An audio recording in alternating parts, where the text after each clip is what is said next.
Hi, we're MAYBIRD. And you're listening to Recess with Spinelli.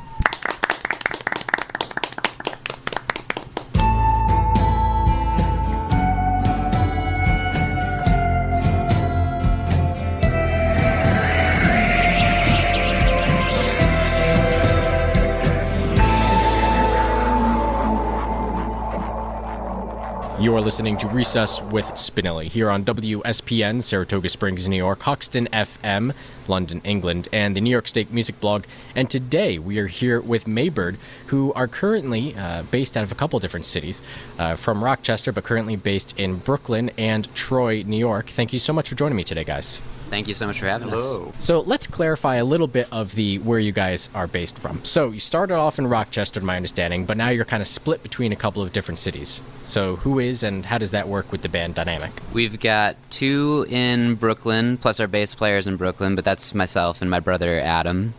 And currently Sam and Kurt are living in Troy. Does that make it difficult to schedule things at all? It makes it way easier than it was, because we used to have two of us in Rochester and then the rest of us were in New York. So it basically halves the distance when it comes to like having to do a bunch of rehearsals or having to get together for pretty much anything. At one point in time, we were all in Rochester, New York, and Josh and Adam moved to Brooklyn, and Kurt and I stuck around Rochester, and that's sort of the dynamic of how that began. I feel like that's an important part of this. We were recording in Rochester one night, and Josh left at like pretty late, 11 or midnight, and hit a cow. He hit a cow in upstate New York. To clarify even further, the cow had already been hit by a semi-truck, so it was on the ground, and it could have totally, it was a 1,400-pound bull, and we went up and over it. The car, they said it was totaled on the scene, like we had it was smashed up, but that's what we're using now for our touring.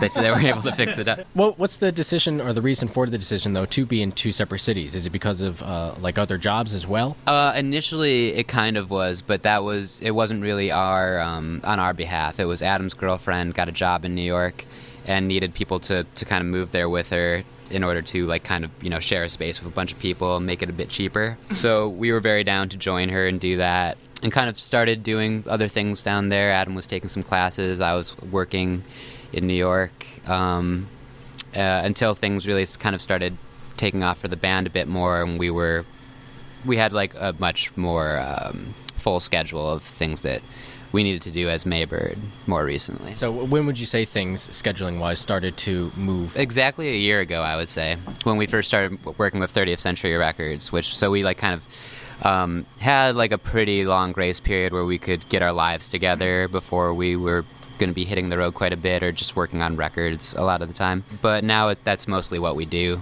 Actually, let's touch briefly upon your history and how you got involved with 30th Century. Care to enlighten us a bit?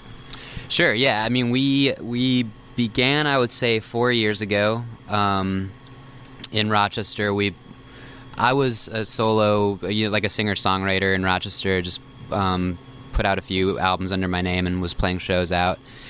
And the reason that this band played together for the first time was actually I was playing with Sam. I've been playing with Sam for about 8 years, and Sam couldn't make a gig.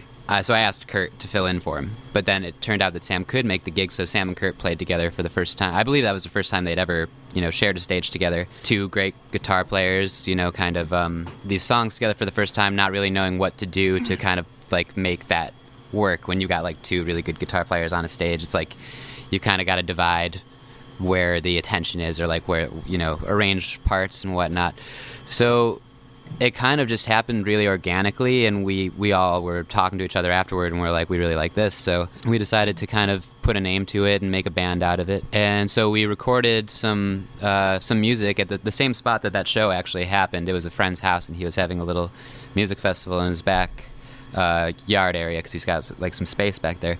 And he also has a studio in his basement. So we recorded a bunch of tracks there, and that was our first album. And then we went back there to record more, and that became our EP, which we were kind of slowly putting a few songs out from that. And Danger Mouse, who runs 30th Century Records, happened to hear it on SoundCloud, two of the songs, and just got in contact with us and was like, I like these tunes, can we figure out kind of a way to work together on releasing them. So did you ask him whether it was like just a random shuffle, or was he like on purpose looking for music from like Rochester or something? I mean, he was looking for music for this compilation, so I'm kind of assuming the compilation is pretty psychedelic rock based. So I'm assuming he was kind of looking on some like playlists of maybe like psych rock on various platforms. But yeah, we had a couple songs up on some SoundCloud psych rock playlists, I believe, and that's probably how he found it. It's more about just like approaching people who you think your music would be in good hands with, and I think that's kind of what we did. Is like we knew a few people who we really liked their work and liked their mixing work or their mastering or the recording work, and just kind of contacted them, and they were like gung-ho as we were about doing it, you know?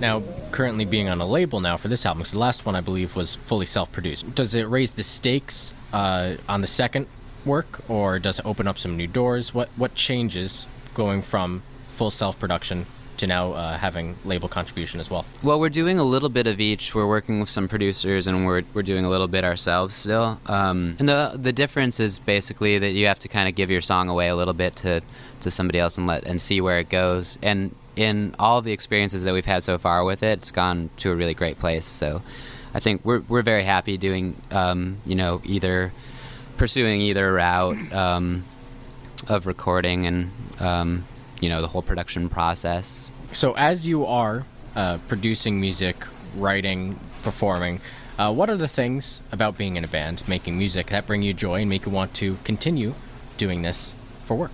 Hearing it is always great. I mean, it's while you're like producing it, you just hear it over and over and over again, and I kind of enjoy that. I like listening to kind of, the same thing over and over and over again. I kind of do. I don't know. I like hearing like the first incarnation of something versus like what it ends up being when it's, finally, like mixed and mastered and ready to go. And, we always have fun in the studio, just getting cool sounds. We make a lot of music that, is very full. Like we track quite a lot on the songs, and they're pretty packed with sound. So a lot of that time is just spent like kind of figuring out how we can make something that's like very full, but still like have the parts be cool. And I think coming up with those parts is fun for all of us as well.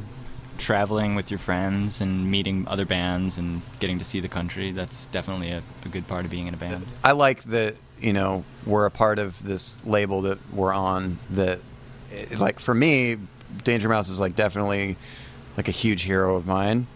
And I know he is for Josh and Adam and Kurt. Like, we've all kind of grown up listening to a lot of stuff that he worked on, so it's, it's exciting and it's fun, and it feels like we're in, like, a big family, kind of. Getting to work on material and like kind of huddle up, if you will, and like make kind of something as good and beautiful as we can, and then like letting it go, and then just that process of just kind of repeating that over and over again. I think that's my favorite part about being in a band. And finally, what is a Maybird exactly?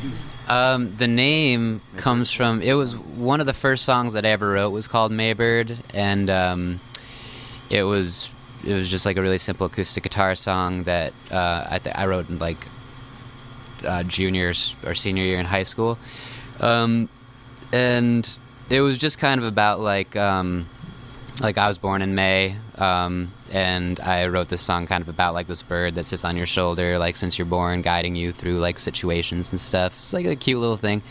And then I had also written this other song that is like the chords and melody to Maybird. So 5 years later or something, I just was recalling these two songs, and I decided to combine them. So it's actually a song that we have that, and that's how the name began. And we didn't have a band name yet, so it was my mom who actually just recommended that we call the band Maybird. We were sitting around like coming up with all these stupid band names, and she was like, "How about Maybird, honey?" And I was like, "Well, that's the best okay, answer then. we've heard, Mom." So in a conceptual way, so a Maybird would be kind of like your Jiminy Cricket, the band's Jiminy Cricket? Very much so. Or that that Whoa. little alien that like hangs out on Homer Simpson's shoulder. What's his name? Yeah, something that kind of gives you advice and isn't really there.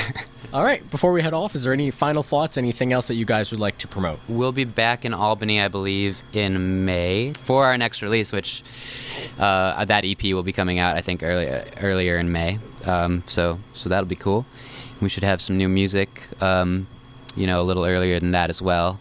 So yeah, if you keep your eye out, I think in March through May, we'll be releasing some new things.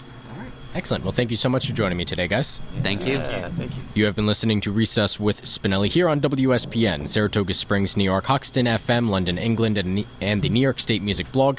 And we have been speaking with MAYBIRD, currently based out of Troy and Brooklyn, New York. Their new EP, Turning Into Water, is out and available now.